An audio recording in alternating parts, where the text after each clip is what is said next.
You're listening to the DCAU Review, hosted by Cal and Liam, streaming on iTunes, Google Podcasts, and at DCAUreview.com. Now, here's today's episode. Welcome to episode 41 of the DCAU Review. I am your host, Cal, and alongside me is the DCAU Review Twitter guru. That's right, it's the other host, Liam. Liam, welcome to this week's episode of the DCAU Review. Yeah, we got another fun one. We're introducing another sort of really memorable Batman Beyond villain. He sort of rhymes, we talked about this with some of the other characters, he sort of rhymes with like a scarecrow type. Of course, we're talking about Spellbinder, the episode we're reviewing today, Spellbound. Kind of rhymes with like a scarecrow type, or, you know, if you want to use the Spider-Man villain equivalent, like a Mysterio type or something, you know, there's illusions and scary stuff and wacky imagery. More psychological torture of his... It's not a guy that Terry can just run up and brawl with, like we talked about last week, with where, you know, that villain was much more of a physical threat. Right. So, yeah, it's a really interesting episode. It, again, allows Terry to kind of struggle with something that he hasn't really come into contact with anything quite like this before, and so it's him struggling with it, and Bruce sort of trying to coach him through it, and then, you know, you wrap that up in a story with a lot of like crazy imagery and all these different hallucinations that people are having. It's really memorable. Yeah, I like this episode. We can get into plot like we always start with. So the plot of it, as you mentioned, so there's some mysterious happenings. You kind of get the inkling sort of at the beginning that maybe the school psychologist isn't on the up and up, but they don't make it super obvious that it's him. But there's a guy walking around in a red and black suit, which I cannot wait to talk about that in visuals. But guy walking around in a suit, he's kind of putting people in trances where they think they're going on these adventures and going through these hyper stressful situations. You have Chelsea at the beginning, and goes through the Amazon, and she's trying to get a statue to destroy it. Yes. I'm not sure why you would destroy a statue that you just hacked through the jungle to get, but it doesn't have to make sense, I guess. Right. And then the next scene is a gentleman who's, I guess he's a fashion designer. It's not exactly made clear, but you see different fashion like posters on his wall, and then he's the thing that he's clutching that he thinks is like his downed fellow soldier is like a dress on a mannequin. So yeah, I guess he's some sort of fashion designer, fashionista. I missed where they explained why the dress was worth so much, but I think it was in the conversation between the security guards and him. Well, they do also. It's the posters feature the name Princess Audrey, which of course is the name of the princess that Wonder Woman befriends in the episode Maid of Honor. So it's kind of a retroactive Easter egg. So we can maybe assume. Eventually, we know she becomes the Queen of Casnia later on in the series. So that to me tells me maybe it was her dress. We don't know. We don't know for sure. That's sort of a retroactive... but either way, it's sort of a cool retroactive Easter egg. We talked about that with a few other examples where... Yeah, it was a good catch by you. You can call back to stuff that hasn't technically happened yet. It's kind of cool the way that the people that made the show that came after this, put a few threads there to just connect it to that future that they'd set up. Spot on. Yeah, that was a good find by you. So then the third and final, the third victim is one of Terry's other high school buddies' I don't think we ever see this guy again, Yeah, did they give him a name? Probably, but... Yeah, it was high school friend, his mom is getting married. So they start seeing these fantastical or high-stress situations where they feel like they have to get rid of something, or they're searching for something in order to basically hand it over to Spellbinder. And, we learn that he's sort of... he's not a a B&E artist. He's not breaking and entering himself. Right. He kind of gets off almost on controlling the people that he does, which adds an interesting dynamic to Spellbinder as a character. Is he has a motivation for torturing the people that he does. Yes. And it feels very Batman. Like, it feels again, we talk about it's Terry's getting his own set of villains, but they all have that sort of authentically Batman motif where he talks about being like he's had to listen to these rich kids' problems for all these years, and while he's been so criminally underpaid in his view, and he just couldn't take it anymore, and so he's like, well, apparently he knew how to hypnotize people, right? So he's like, well, might as well put this to use and get back at all these rich people that have underpaid me for so long. Yeah, I would say the one thing that I didn't quite get, and maybe I missed it, but I didn't quite understand how he got the technology to be able to put these people under spells. It didn't really... I mean, he has a motivation, and he's clearly a very smart guy, but there wasn't a whole lot of explanation as to where the technology came from, or why these... why everyone is susceptible to it. Is there something that would keep you from being susceptible to it? So that was a little bit of a plot hole, I thought. I think it's fine. I think that there are some things though that don't make a super ton of sense. But it's not a bad episode. It's a, like you said, it's an interesting way to bring that psychological fear, adrenaline type villain, a la Scarecrow, into the Batman Beyond universe without doing a direct copy and paste. So my score for plot was a 6 out of 10. What about you? Mine was also a 6 out of 10. Get out of here. I think it's good. And not to its detriment, but it is pretty basic. Mm-hmm. They didn't exactly reinvent the wheel here. Villain hypnotizes these people to steal for him. Batman himself is now, it's very similar to like, Scarecrow's using fear gas on people, and then Batman gets hit with the fear gas. It's the same kind of thing. So you're not reinventing the wheel, but that's not necessarily a bad thing. But it is still pretty basic. So I thought 6 out of 10 was a solid score for it. Yeah. Absolutely. Anything else on plot? Nothing that really stands out. Like I said, I like it. There's a little bit at the end where we get Terry meets Barbara Gordon for the first time. Mm-hmm. She comes into the school to investigate Chelsea's throwing out the statue or whatever, and then she has a direct conversation with him at the end because Terry captures Spellbinder at Wayne Manor. So they have like a direct confrontation with her kind of giving the stink eye to Bruce as she's she's obviously very much aware that Terry is the new Batman, but isn't necessarily letting on that she knows yet. Right. Yeah. I think my one complaint, and we mentioned, is that the end is very abrupt. It's true. It's very strange. It's a very strange ending. I mean, it's resolved. Terry defeats Spellbinder.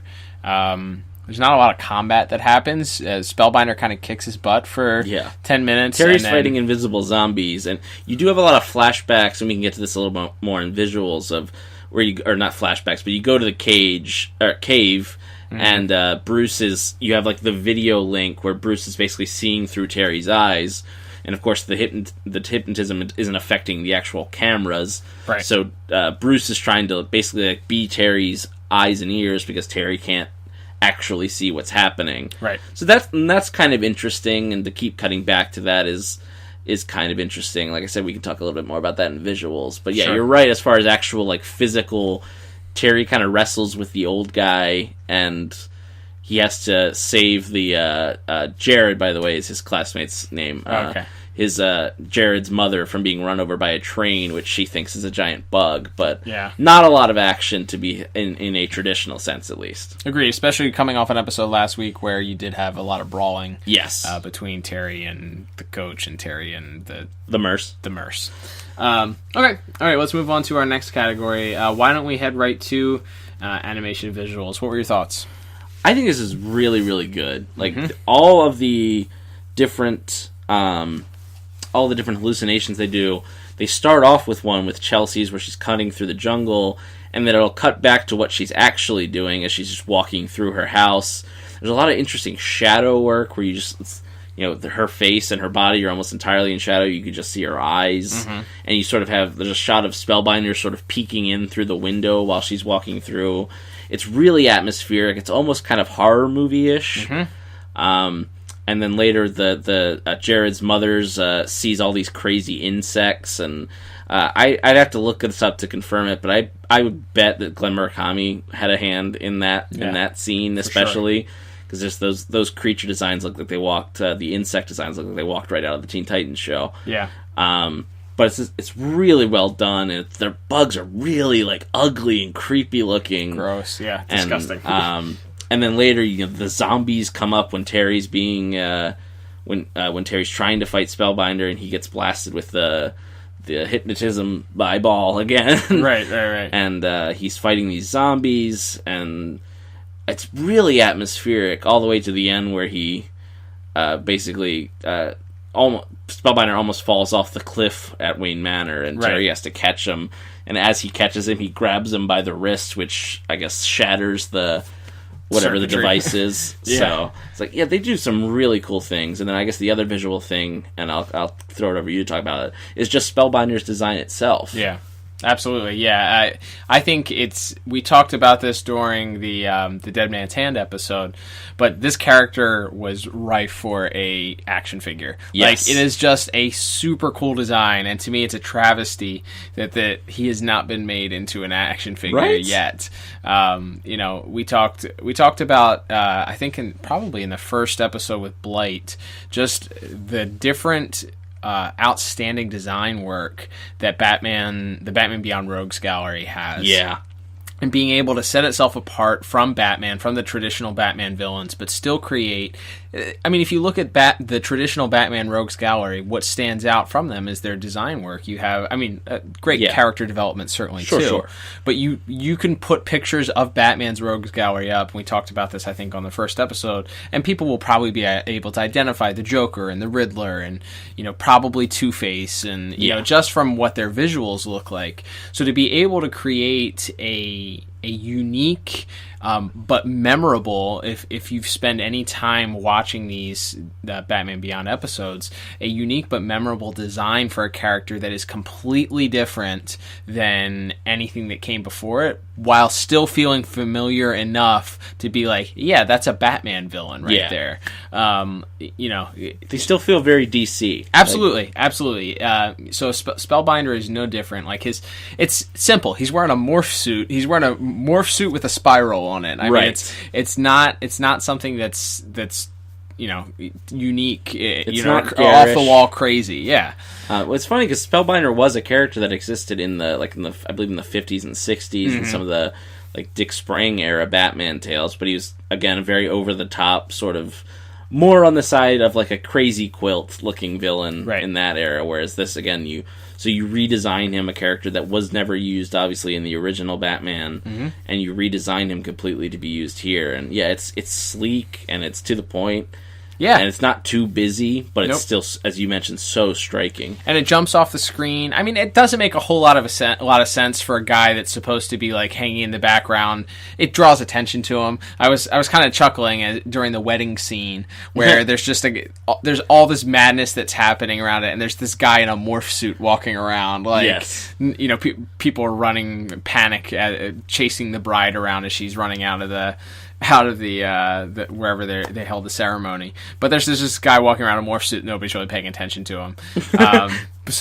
But with that said, though, the character design is awesome. Like you already mentioned, the different hallucinations and the work that's done in that. You talked about the shadow work before we went on there. You mentioned while we were watching the episode the shadow work that's done in the war scene, where you don't ever really see what it's a nondescript war. They made it that way on purpose. It's a little Vietnam-y, like there's jungles and napalm being sprayed down and stuff, but they made it very general. You don't really see the guys' faces. That would leave you as like, oh, if this was me and I was hallucinating this, I'd be terrified of these guys that you can't really see their faces and they're coming at me holding guns and stuff. So I think that the animation was great. The design work is fantastic in this episode. Even so, another thing that you mentioned when we were watching is the scene where Terry was hallucinating. He finally wakes up as he's falling, and the suit gets ripped up, and it's the first time we see the circuitry sort of.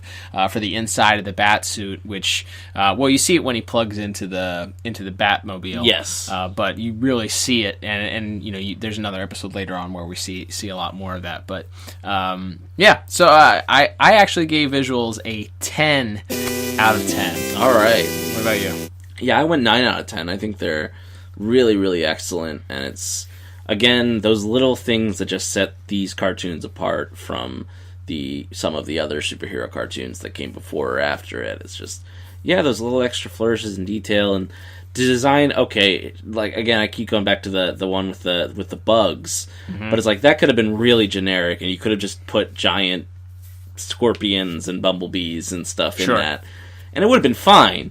But the real that little extra mile to make the bugs look even more terrifying and more alien, really sells the fear and sells the terror that Jared's mom is going through in that scene. So it's just those little extra miles that they went to, just tremendous work. Absolutely.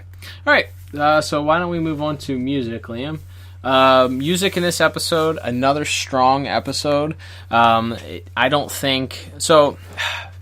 I don't know. You can tell me what you think, but my thoughts on the music as far as the way that it plays in Batman Beyond is, and we mentioned last week in our episode in The Winning Edge, that it sets the tone a lot of times for the scenes, and it usually sets a very frantic pace. It creates this sort of, almost like a heart palpitation, like the intensity is being turned up now. Batman's in a battle with somebody, or Batman's running from something, or Batman's running towards something. It's not used in the same way, I think, that Batman the Animated Series score was, or even Superman the Animated Series. It's more of a tone setter as opposed to something that is supposed to stand out. With that said, there is again the use of the Batman Beyond theme as sort of a pivotal part in one of the scenes that's pretty good.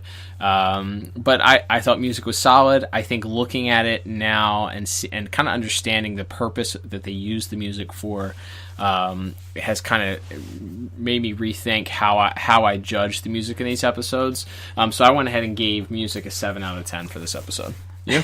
And I also gave music a 7 out of 10. Just a reminder, we don't talk about our scores before we go on the air. We have not.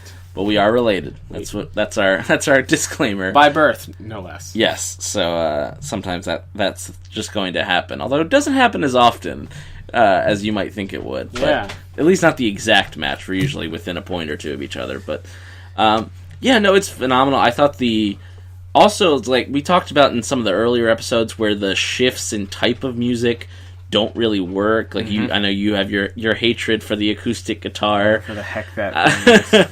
But for this episode, like during that final 4 or 5 minutes when he's fighting Spellbinder, in the woods outside of Wayne Manor, you have like really atmospheric horror movie it's strings. an organ. Yes, and then when the zombies come up, there's like Tales from the Crypt type organ music. And then when Terry sort of snaps out of it and he's like, I got him now, the Batman Beyond theme starts to play, and it feels starts to feel very triumphant, and you get amped watching it. Like it's really, really well done. And so the different types of music and them not being afraid or feeling like we can only do rock music because this is the Teenage Batman show. Like being able to go back to sort of more classic atmospheric strings and, as you mentioned, the organ, and then going to the hard rock when you're doing your more traditional action scenes. I think that really helps the show in that way. I agree. Yeah, I'll be interested to see. We're now 9 episodes into this series or so. So I'll be interested to see as we progress whether that continues, if they change things up. But yeah, I'm with you. Clearly, we are on the same page if we both get the same score. All right, last but shall we say not least will be our voice actors, Liam. Who are our major players this week? Anybody of note? So we have John Cipher as Dr. Ira Billings / the Spellbinder. Kind of a character actor. He looked up his IMDb page. He had a lot of like 1 episodes on a lot of famous shows. He was on Dallas. He's been on Law and Order. He's been on The Love Boat. Like, so he wasn't necessarily a regular actor on a lot of stuff, but he was an actor on like everything. John Cipher, an actor from the 70s to I believe they call them character actors. Is what they like to be called. But so he has, veteran actor. He actually, I believe he's still alive. There's no death listed, but he actually hasn't worked in about 15 years. So hopefully he's just enjoying his retired life. And yes. But yeah, I thought he did a pretty good job. Yeah, he's fine. They put a little bit of an effect on his voice when he's in the Spellbinder suit. It's kind of echoey and sort of booms a little bit more. But I thought he did a solid job. You have Omar Gooding as Terry's friend Jared, he's fine, doesn't have a lot to do, but and then you had we got a little bit of Stockard Channing as Barbara Gordon, as we mentioned, her first direct contact with Terry. Doesn't have a lot to do here. She sort of questions. Her big episodes come later on. Right, exactly. So not a lot to say. Obviously, Stockard Channing was on the West Wing, and she was in Grease, and has been around for a very long time in the acting world. But she does a solid job for what's asked of her. But she obviously it's just of note because this is the first time we get to see these characters interact. Sure. First time she and Bruce come face to face in this series. I believe they talked on the phone in an earlier episode, but this is kind of the first time we see them. Correct. Their direct interactions, which obviously once you know the past, the history of these characters. Let's not talk about it. Well, not even that. Just how it all ended for Bruce with all of his former proteges. Correct. And lovers. Oh God, you had to say it. Yep. There's a little more weight to it then if you know what's coming later on. Sure. Yeah, I give voice acting 8 out of 10. I think it's really strong. It's again a lot of Will Friedle and Kevin Conroy this week. Terry's just roasting Bruce left and right in this episode, talking about how he collects troubled kids. He asks him if he's still alive. He radios him, asks him if he's still alive. Yes, and you alive, Wayne? Oh yeah, God. I was like, dang. Yeah, Terry's just roasting him, and then I thought Kevin Conroy did a good job, as we mentioned during that last scene where Terry is kind of flying blind, and Bruce is trying to be his eyes and ears. I thought that he did a really good job. Just really strong by one of the stronger Kevin Conroy performances I think we've gotten in Batman Beyond so far. Yeah, there's some good opportunity for him to flex his protective, and that's kind of what his character is known for in this series. Is he's the watcher, as it were. Yes. He's the eyes and ears in the back of Terry's head. So he literally gets to do that when Terry can't see the reality in front of him in this episode. He gets to act on that. So I think, of course, we always say it's no surprise. Kevin Conroy, really good. Shocking. What he does. My score, I gave voice acting a very different 7 out of 10. I think that we didn't really. My only one I think we Spellbinder was fine. I think we just didn't get quite enough of him. He gets one sort of like exposition at the end as he's hitting Terry in the head with rocks to explain why he is doing what he's doing. Right. But you don't really get. You don't get a chance in this episode, at least, for him to flex any sort of vocal muscle. Not to be a detriment, but I thought that it could have helped maybe bump the score up a little bit. But I just gave it a 7 out of 10 because of that. Certainly not a bad score. Definitely not. All right, so I think that brings us to the end of our. Oh, there it is. Haven't heard it in a couple weeks. Yeah, it's been a while. That is, of course, our bonus point sound effect, Liam, which I guess means you must have a bonus point. Is that correct? I do. My +1 is for the scene where Terry has been hypnotized and he's going in and he thinks he's on like some sort of shopping game show. Right. And as he's stuffing all of Bruce Wayne's valuables into a sack, and he's just running around Bruce's living room, just shoving various priceless vases and trophies. I guess anything made of gold. Right. And Bruce has to try, and Bruce sort of like tries to grab him, and Terry shoves him off. So Bruce's way of stopping Terry is Terry's like on one side of the fireplace. So Bruce throws his cane. It gets caught, so like the end of the cane is sticking out of the fireplace. Terry trips over it, and then just to make sure that Terry has snapped out of it, Bruce just gives him the old pimp hand, the old backhanded slap to the face.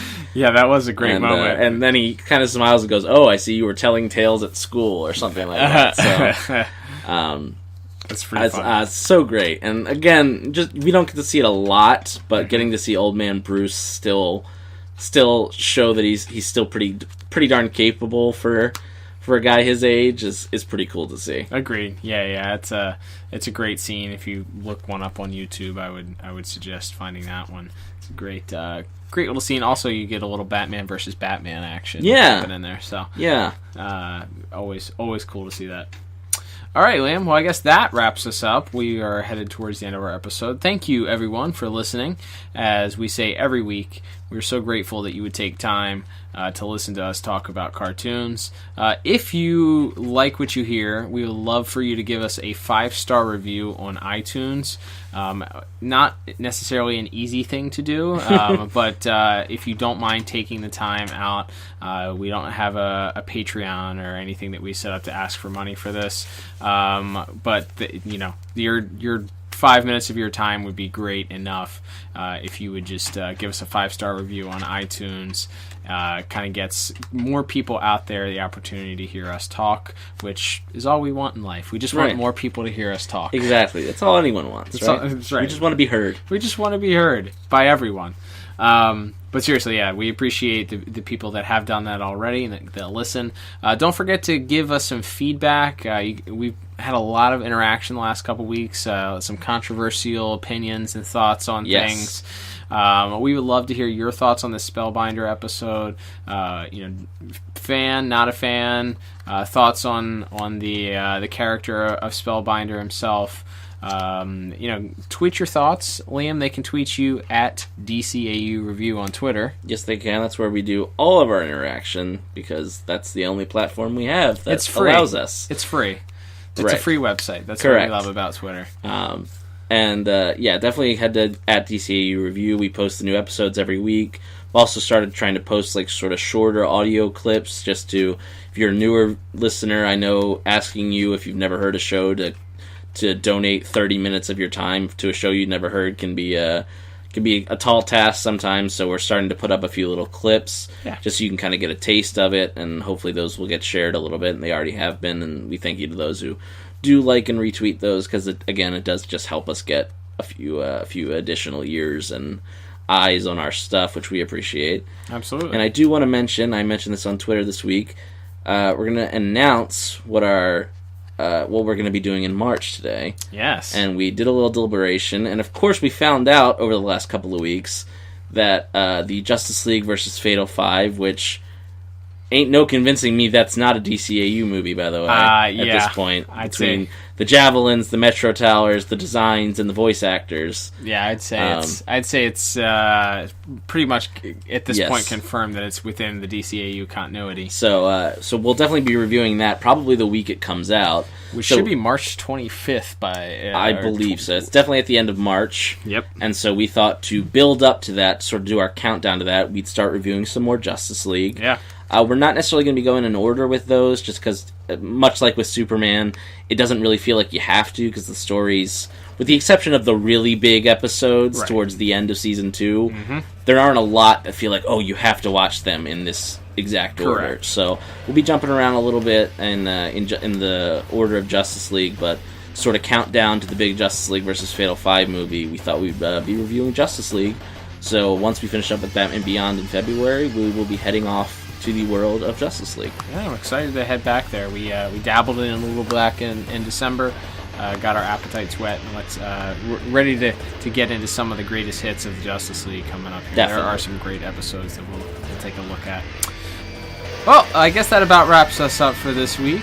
I'm Cal. And I'm Liam. And we will talk to you on the next episode of the DCAU Review. Bye-bye.